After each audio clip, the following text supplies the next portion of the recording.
Another great day to talk about the game that we love. Yes, the Monday after football, where we get to talk about games that went down during the week. And yes, we had some pretty interesting games, a lot of things to talk about, a lot of intrigue as it pertains to the Premier League because the intensity is really getting hot over there. But first off, here are the results of all the games that went down during the week. Again, Bayern Leverkusen continues to dominate as the unbeaten run continues. At this point, there's no stopping Bayern Leverkusen with 13 points on top of the table. Bayern Munich losing to Dortmund in the Classico. And it just goes to show how the team has struggled. Yes, we also had Napoli losing, which was not really a shock to anybody because they've lost a lot. And yeah, Real Madrid continued in their fine form, and so did Barca. And it's good. It's a good thing heading into the Classico. A lot of people are anticipating the Classico at this point and knowing who is going to win because it's a big rivals between both. And so many other results that went down during the week. But then we start off today from La Liga, and it's a lot to talk about because I'll be starting off with Barca. Barca had a great game last week on Saturday. I will say that I was impressed with the performance against Las Palmas. We were not convincing in front of goal, but then we gave a very good performance. Las Palmas was very good defensively. I love the way the guys coordinated the game. Ferran wasn't too good, but he did his best. The likes of Rafinha, who has come clutch for us on many occasions. I love the fact that right now Barcelona is in the place we need to be, heading into the Classico, heading into the Champions League against PSG. We are looking positive. Can we win the Classico? Sure we can. Can we win the, what do they call it? The Champions League game against PSG? A possibility. And then we have Real Madrid. What a season they are having.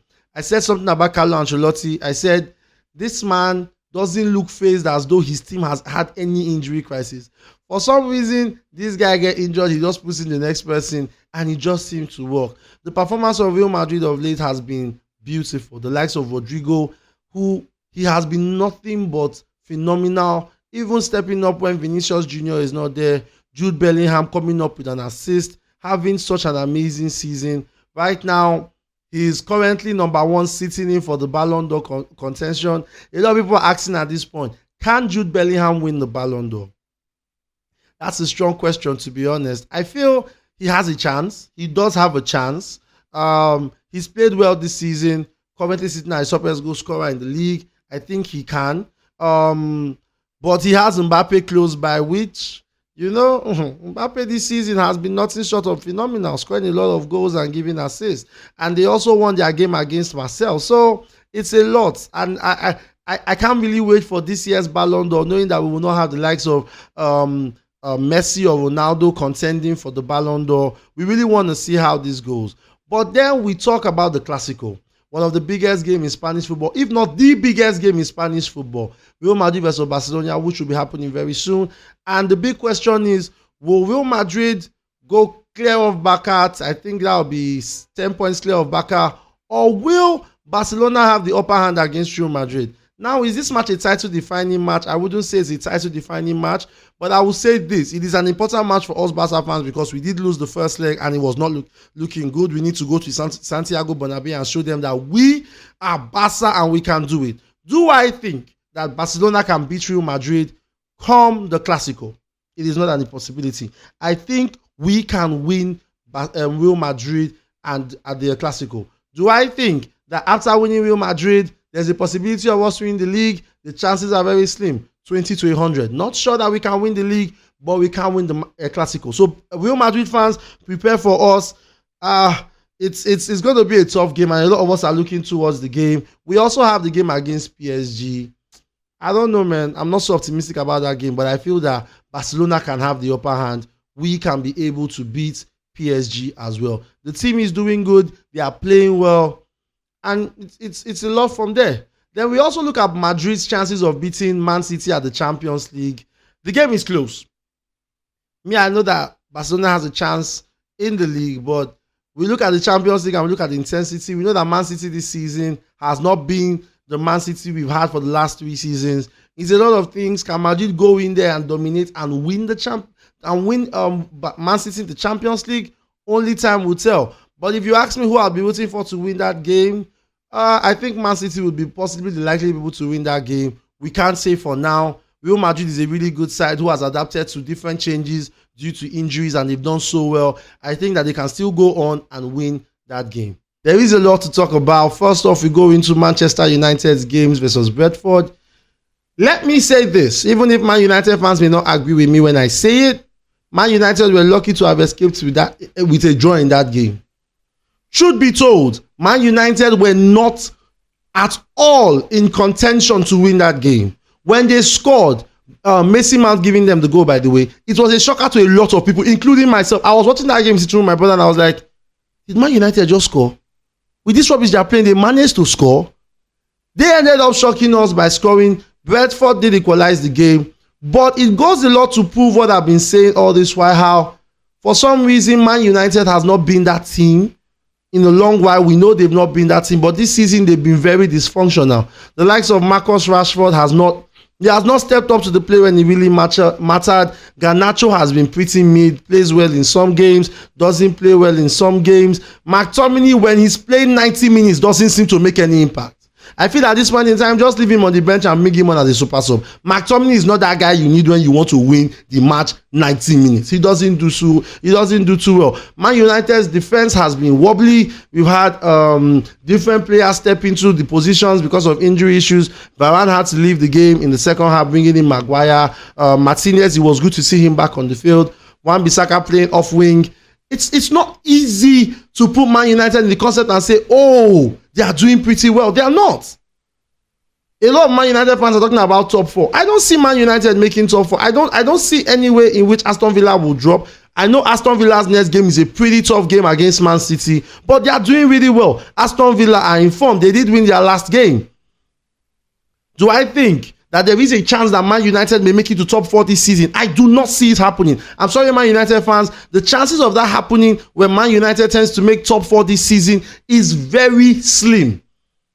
Because let's say Aston Villa doesn't make it, there's still Tottenham to contend with. Unless we cannot argue with the fact that Tottenham has been shaky this season, but they are not so easy to play against when they are playing against big teams. We all know that. And saying that Man United would beat Tottenham is an understatement. So, beat Tottenham to the top 4, is an understatement. So I don't see in any way how Man United can actually get to the point whereby we say, okay, they can win the league. But then we move on to Chelsea, who had a 2-2 draw against Burnley. I will say this because I've said this over and over and over. Pochettino is not the man for the job. At this point in time, it's not something we argue. It's a fact. Yes, he said at the time they were building the team, the squad was trying to this, trying to that it's going to take some time. I didn't believe any of that. I didn't buy it. I'm going to be honest.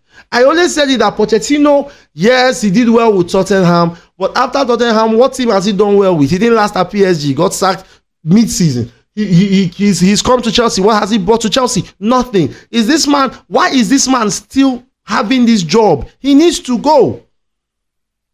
He's not doing a great job. Okay, let's move aside from Pochettino. Let's go into the team. I have said this thing so many times, comedically but factually. Sell Disasi and Baliashid. These two have very poor chemistry together. Very poor chemistry. When these two are on the field, you see two defenders that have zero idea on what they want to do with the ball. And it's shameful. In a game against Burnley, the second goal of the game where they scored through a corner kick. I don't know what the goalkeeper was trying to do. Maybe he was trying to magnet the ball. This is not PES, for God's sake. There was nobody trying to meet up with O'Shea while he made that jump. You have a tall figure in Baliashid who for some reason cannot jump. You have the Sassy who for some reason doesn't even know how to position himself well to make blocks. And then we move into Cucurella and Gusto. I have no real issue with Gusto. He comes into the game every day. He's performing at his best. Cucurella, going forward, great guy, does his best. As a defender, he is terrible, man. Cucurella doesn't know how to read the game, makes a lot of mistakes. I don't get it. Is it that Chelsea doesn't have more dynamic players in the team that they can put, or it's a whole issue at Chelsea? Moving on to the midfield, I had no issue with Fernandes did his best, Caicedo did his best. But then we move on to the attack, and A lot of people say Mikhailo Modric is going into the game, is getting better. I honestly don't see what is getting better about Mikhailo Modric.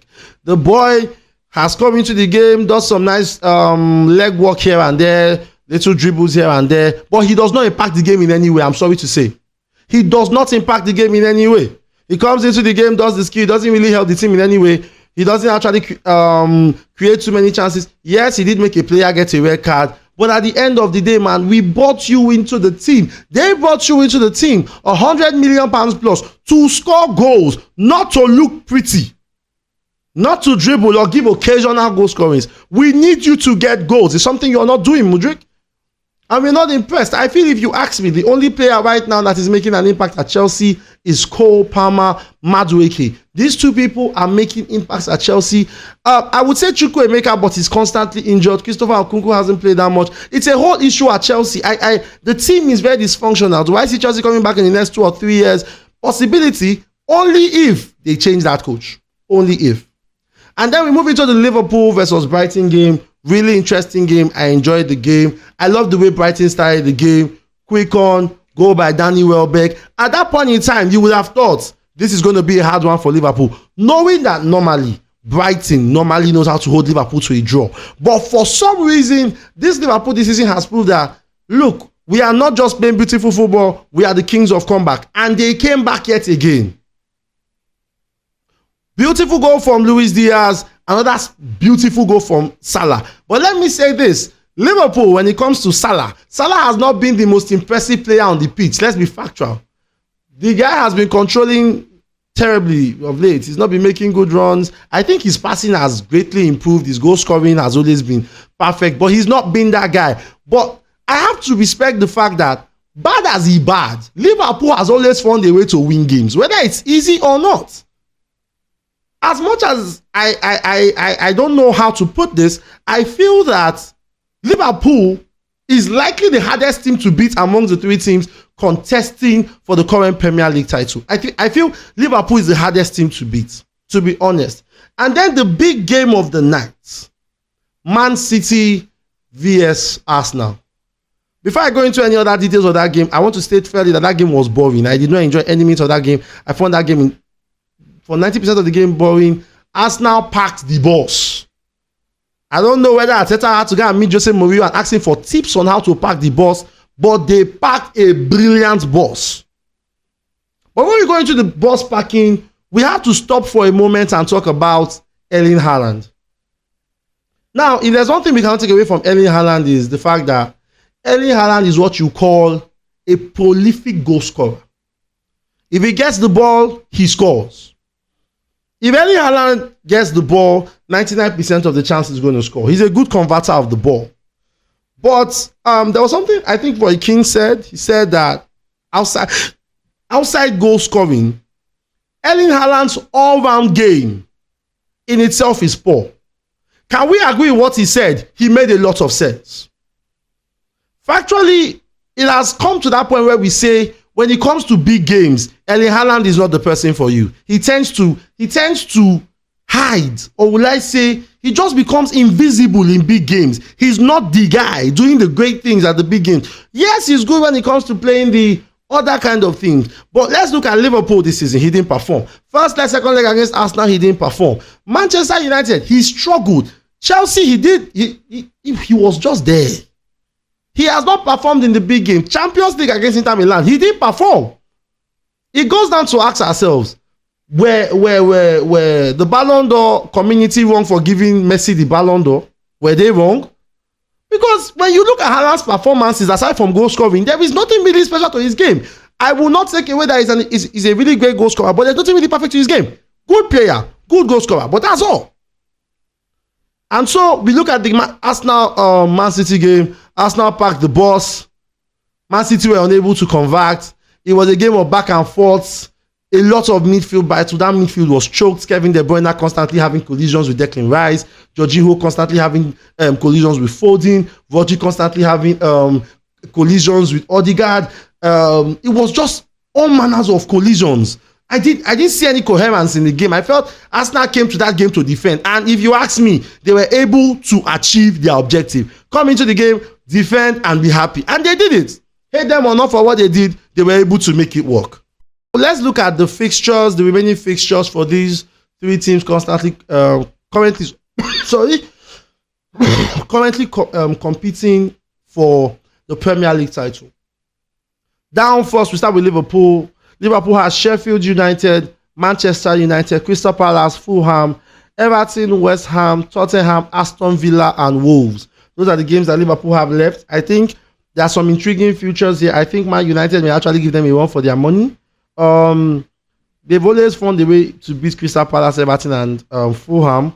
I think West Ham will also give them a run for their money. One thing with West Ham is they come up clutches in games like this. And then we have Tottenham. I believe that Tottenham is a big decider because these three teams will take on Tottenham. No one is exempted from Tottenham. Then we move to Man City's games, which I will not lie, are a bit tricky. They have Aston Villa, which they will be playing this week. They have Crystal Palace, they have Luton Town, they have Tottenham, which has always been a problem for Man City, if we can agree. They have Brighton, they have Nottingham Forest, they have Wolves. The worst thing you can have is Wolves towards the end of the season. Their heads they touch. They have Fulham and they have West Ham. And we go to Arsenal. They have Luton, they have Brighton, they have Aston Villa, they have Wolves, they have Tottenham, they have Bournemouth, they have Manchester United, and they have Everton. Within these three, if you ask me, the people with the toughest matches for their remaining games is Arsenal. Arsenal's games are tough. Imagine having to play Brighton, then play Aston Villa, then play Chelsea, Tottenham, and Manchester United. If you ask me, I don't think Arsenal will win this Premier League. The games are just too strong. I don't see Arsenal winning the Premier League. I'm sorry. Who am I predicting to win the Premier League with these fixtures that are left? I think I'll go with Liverpool. Liverpool may most likely dominate most teams here. Maybe Man United may give them a scare, but they are more likely to dominate than Arsenal and even Manchester City, because the likes of Brighton, the likes of Tottenham, the likes of Wolves have always given Man City a tough run for their money. So it's a bit shaky. Yes, Liverpool still has Aston Villa to play, but that is the second to last game of the season. If they can win the rest before those two games, they are on a clear. So I don't know how it's going to be, but my prediction is I feel Liverpool might actually end up winning the Premier League.